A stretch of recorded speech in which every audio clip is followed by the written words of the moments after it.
Hi everyone, आज है day 13 of the 60 days challenge. आज मैं बात करूँगा कुछ ऐसी चीज़ों के बारे में जो मैंने अभी तक कवर किया है और मेरा नेक्स्ट प्लान ऑफ एक्शन क्या है। तो अभी तक मैंने जो कवर किया है अपने इस शेड्यूल में, I have talked about landing page, जहाँ पर मैं लैंडिंग पेज शुरू से बना रहा हूँ अपने B2B क्लाइंट के लिए, जिसको मैं इसका बिजनेस ग्रो करूँगा using Google ads only. Google और उसमें सर्च एड्स यूज़ करूँगा। I will not be using any video ads. My target is to hit 30 lakh rupees of revenue. पर इसमें मैं क्या क्या करने वाला हूँ, मेरा कंप्लीट गेम प्लान अभी के लिए क्या है।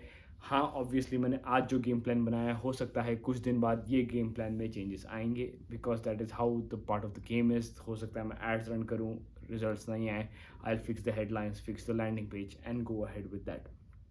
तो what is my current plan of action and you can also do the same.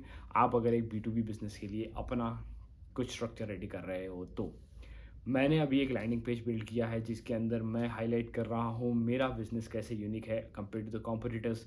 वहाँ पर मैं बताऊँगा कि मेरे बिज़नेस के कौन है वो क्लाइंट्स जिनके साथ हमारा बिज़नेस काम कर रहा है, और why others should trust us for their needs. लेकिन इसमें एक चीज़ एडिशनल ये भी है कि मैं कुछ ऐसे स्ट्रेटजी फॉलो कर रहा हूँ जो बहुत कम लोग फॉलो करते हैं। ये है कि मैं मल्टीपल लैंडिंग पेजेस रखूँगा based on the category of product.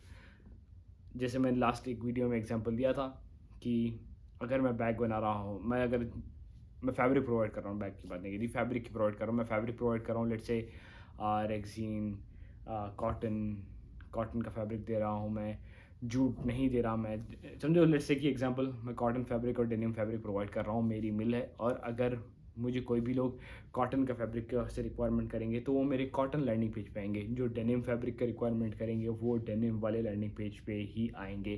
They will not go like cotton वाला डेनिम में ना जाए, डेनिम वाला कॉटन में ना जाए। That is my strategy. ऐसे मैं क्यों कर रहा हूँ? क्योंकि रेलेवेंस रहे from search ad to the landing page to the lead, end to end they should be synergy. एक कॉमनैलिटी होनी चाहिए कि जो बंदा ढूंढ रहा है उसे वो मिलेगा और उसके लिए ही वो मेरा लीड बनेगा। वरना होगा ये कि मेरे एड बजट एग्जॉस्ट हो जाएगा और मेरा बिजनेस भी ग्रो नहीं होगा, and that is something we don't want. And मैं ये आपको भी सजेस्ट करूँगा कि अगर आप एक मल्टीपल प्रोडक्ट बिजनेस में हो, लेट्स से कि आप हो सकते हो, आप अगर आप B2B बिजनेस में कर रहे हो, आपका B2B बिजनेस को deal in multiple category of products, तो हर अलग अलग कैटेगरी के लिए अगर आप एक लैंडिंग पेज सेपरेटली बनाओगे तो that will make more sense. Unless आपका बिजनेस थोड़ा अलग टाइप का हो सकता है, like probably it might need multiple, आपको दिखाना पड़ेगा multiple things at one place, that's a very different scenario. तो ये चीज़ें बिजनेस टू बिजनेस डिपेंड करती है। आप probably if you are working कोई मार्केटर के साथ तो they will be able to guide you better, और you can drop a message कि भाई मेरा बिजनेस ये XYZ है, what would you suggest, landing page एक बनाओ या मल्टीपल बनाओ। अगर for you it is a bit difficult to make multiple landing pages, एक लैंडिंग पेज से शुरू करो जहाँ पर आप हाईलाइट कर सकते हो मल्टीपल चीज़ें। पर ये होगा कि उसके अंदर आपकी मैसेजिंग बहुत ज़्यादा क्लियर होनी चाहिए कि आप इसमें भी डील कर रहे हो, उसमें भी डील कर रहे हो, इसमें भी डील कर रहे हो, you are spread across multiple product categories.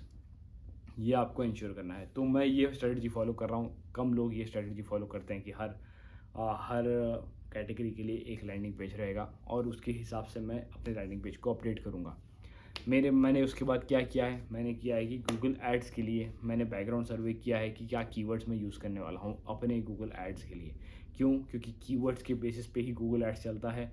Interest based targeting अगर हम फेसबुक पे करते हैं, हम गूगल पे कीवर्ड बेस पे हम हमारा ऐड रन करते हैं। इसका मतलब ये है कि कोई भी बंदा कोई कीवर्ड से सर्च करता है गूगल पर तो मेरा ऐड उसे दिखना चाहिए। तो ये है जो चीज़ें मैंने अभी तक सेट की है। लैंडिंग पेज में मुझे कुछ टाइम लगा है और गूगल एड्स में भी मुझे अभी थोड़ा टाइम लगने वाला है। तो अभी मैं नेक्स्ट स्टेप्स क्या करूँगा गूगल ऐड के लिए। तो गूगल ऐड के लिए आप लोग को एक चीज़ ये जानना ज़रूरी है कि अगर आप एक नया गूगल ऐड अकाउंट बना रहे हो तो आपको अपने बिज़नेस को वेरीफाई करना पड़ेगा। यू एज़ अ मार्केटर या आप अपने खुद की कंपनी के लिए ऐड रन कर रहे हो, you need to verify the business. अगर आप वो वेरिफिकेशन नहीं करोगे, आई थिंक 1 या 2 महीने पहले आया था यहाँ पर, it's mandatory for every advertiser to do this thing कि आप अपने बिजनेस को ऑथेंटिकेट करो। अगर आपके पास एक GST नंबर है तो आप ये कर सकते हो ताकि आप गूगल एड्स सक्सेसफुली रन कर पाओ। अगर आपको फिर भी दिक्कत आ रही है गूगल एड्स रन करने में, you can even comment down with the error, with the issue. I can help you out, या तो मैं उसके लिए एक वीडियो बना दूंगा या I will show you guideline जो आप फॉलो कर सकते हो टू रिजॉल्व योर इशू। तो मैं गूगल ऐड की, आप लोग सोच रहे हो यार ये बंदा गूगल ऐड क्यों कर रहा है। मैंने जैसे बताया था कि मैं गूगल ऐड इसलिए कर रहा हूँ क्योंकि मेरा B2B प्रोडक्ट है। It is majorly more on intent based marketing. Intent based marketing का मतलब ये होता है कि कोई बंदे जिसका इंटेंशन होता है कोई प्रोडक्ट खरीदने के लिए, वो सबसे पहले क्या एक्शन करता है। अगर वो कोई B2B बिजनेस है, या आप समझो लेट्स से एग्जांपल, आप कोई होटल जाना चाह रहे हो, आपका क्या रिस्पॉन्स रहेगा कि अगर आप यार मुझे मुगलई खाना है, तो आप हो सकता है आप पहले ऐसे होता था कि आप गूगल पे ही सर्च करते थे कि यार मुगलई होटल्स नियर मी, या Chinese hotel restaurant near me, hotel near me, आप जो भी रेस्टोरेंट नियर मी डालते हो, अगर आप चाइनीज़ खाना है तो चाइनीज़ रेस्टोरेंट नियर मी डालते थे, आपको लिस्ट ऑफ होटल्स आते थे। पर अभी हाँ ऑब्वियसली स्विगी हो चुका है, जोमेटो हो चुका है, तो वहाँ पर भी आप देखते हो कि कौन से बिजनेस है और उनके रिव्यूज़ कैसे हैं, उसके बेसिस पे आप ऐड आप अपने स्ट्रेटजी डिपेंड कर सकते हो। पर मैं जो बिज़नेस के लिए काम कर रहा हूँ, उस बिज़नेस में मेजर बिज़नेस फ्लो आएगा ये मेरी मार्केट स्टडी के हिसाब से from Google ads. That's the reason why मैं ये ट्रैक ले रहा हूँ।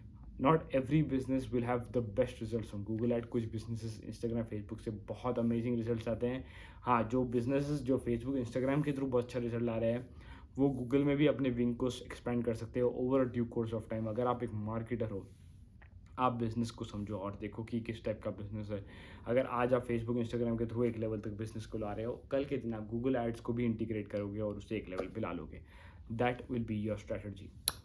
तो इसलिए मैं इंटेंट बेस्ड टारगेटिंग कर रहा हूँ, इंटेंट बेस्ड मार्केटिंग कर रहा हूँ। इंटेंट बेस्ड मार्केटिंग यानी लोग जिनका इंटेंशन है कुछ खरीदने का, वो गूगल पे सर्च करेंगे और मेरा ऐड वहाँ पर उन्हें दिखेगा।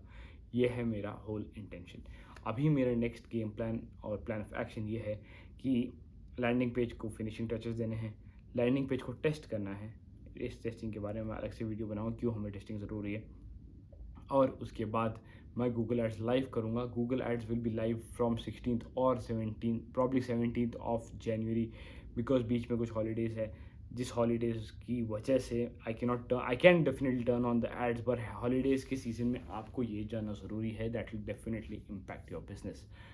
कुछ हॉलीडेज़ में जहाँ पर सारी चीज़ें बंद है, बिजनेस भी बंद होते हैं, वो सेलिब्रेट करने जाते हैं। दैट इज़ ह्यूमन नेचर और ह्यूमन टेंडेंसी होती है कि people avoid that.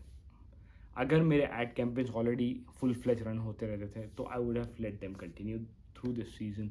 Even I would be ready to bear some extra cost जो हो सकता है सीजन के टाइम पे आ जाए, या रिजल्ट सर्च वॉल्यूम कम हो जाए, गूगल ज़्यादा पैसे स्पेंड करे to get more clicks to my landing page, मैं वो कर लेता। पर अगर अब मैं कैंपेन जब शुरू कर रहा हूँ, I am starting fresh, I don't want my data to go for a toss, हवा में ना उड़ जाए, जिसकी वजह से मुझे सही से रिस्पॉन्स ना आए। So I am going to be starting my campaign from 16th और 17th ऑफ जनवरी। उससे पहले आई विल मेक श्योर कि मेरा गूगल एड्स रेडी हो जाए, एड सारा सेटअप हो जाए। अभी टू बिगिन विथ मैं सिर्फ और सिर्फ एक लैंडिंग पेज को कम्प्लीटली रेडी करके उससे टेस्ट करूँगा और देखूँगा कि रिज़ल्ट कैसे आ रहा है। मैं हीट मैप्स वेरीफाई करूँगा, मैं एनालिसिस करूँगा, गूगल एनालिटिक्स डालूँगा, सारे एनालिटिक्स डाल के देखूँगा कि किस टाइप का रिस्पॉन्स आ रहा है। अगर मुझे उस पर्टिकुलर एक कैटेगरी ऑफ प्रोडक्ट से जिससे मैं रन कर रहा हूँ, उससे अगर मैं देख रहा हूँ कि यार अच्छे लीड्स जनरेट हो रहे हैं, तब मैं डुप्लीकेट करूँगा सारे लैंडिंग पेजेस को और रिफाइन करूँगा उन्हें based on different product categories. वरना it will not make sense. Let's say कि मैंने एक पेज बना लिया जो हो सकता है which is not proven. Let's say मैं कॉटन मैं लेट्स एग्जांपल के तौर पे बता रहा हूँ, मैं मिल के लिए समझो मैं ऐड रन कर रहा हूँ और मैंने कॉटन के लिए सारा लैंडिंग पेज बना लिया। अब ऑब्वियसली कॉटन और मेरी मिल, अगर एग्जांपल कॉटन भी सप्लाई कर रही है, डेनिम भी फैब्रिक सप्लाई कर रही है, कॉटन की लैंडिंग पेज पे स्ट्रक्चर वाइज कॉटन और डेनिम का सेम रहेगा, पर content will be completely different, और if not completely different 40-50% different हो सकता है कंटेंट दोनों में। बिकॉज मैं कॉटन के अंदर कॉटन की डिस्क्रिप्शन डालूंगा, डेनिम में डेनिम के रिलेटेड डालूंगा, डेनिम के रिलेटेड फोटोज़ डालूंगा, यहाँ पर कॉटन के रिलेटेड फोटोज़ डालूंगा। पर अगर मेरा कॉटन वाला लैंडिंग पेज ही परफॉर्म नहीं करे, मैं अपनी सारी एक्सपर्टीज डालता हूँ, पर in the end customer is the one who is going to give us the feedback, कैसे एक्शन लेके। अगर कस्टमर एक्शन ले रहा है, या ना मेरा लैंडिंग पेज अच्छा है, थम्स अप। अगर मुझे ये रिस्पॉन्स मिलता है कि जहाँ मेरा landing page is good and I am getting a thumbs up from the customers in the form of leads, तब मैं क्या करूँगा, तब मैं कॉटन वाले को डुप्लीकेट करके डेनिम वाला सिमिलर स्ट्रक्चर पे बनाऊंगा, डेनिम की डिटेल्स डालूंगा। फॉर मी मुझे 4 से 5 लैंडिंग पेज बनाने हैं। लेट्स से कि मैं फर्स्ट प्रोडक्ट कैटेगरी के लिए लैंडिंग पेज मैंने बना दिया, मैंने ऐड अगर मैंने समझी ये फर्स्ट वाली कैटेगरी के लिए बना दिया और बाकी के 5 कैटेगरीज के लिए भी मैंने कॉपी पेस्ट कर दिया। फर्स्ट बेसिक स्ट्रक्चर स्केलेटन सबका सेम रहेगा, ढांचा सबका सेम रहेगा, अंदर कंटेंट चेंज करने में तो एफर्ट लगेगा, राइट? तो वो सारा एफर्ट डाल दूंगा और पता चला कि वो लैंडिंग पेज कन्वर्ट ही नहीं कर रहा, तो मुझे सारे 5 लैंडिंग पेज फिक्स करने पड़ेंगे। ये एक प्रैक्टिकल प्रॉब्लम है।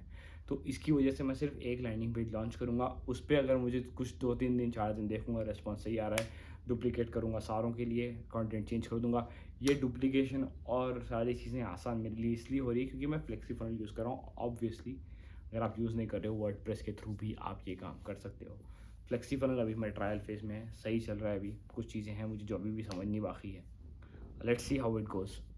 I'll let you know how FlexiFunnel goes. If it's going good, I think you guys can, if you want to go for FlexiFunnel, या आप WordPress पे तो बना ही सकते हो using Elementor. That's pretty much it, guys. See you in the next one. Bye bye.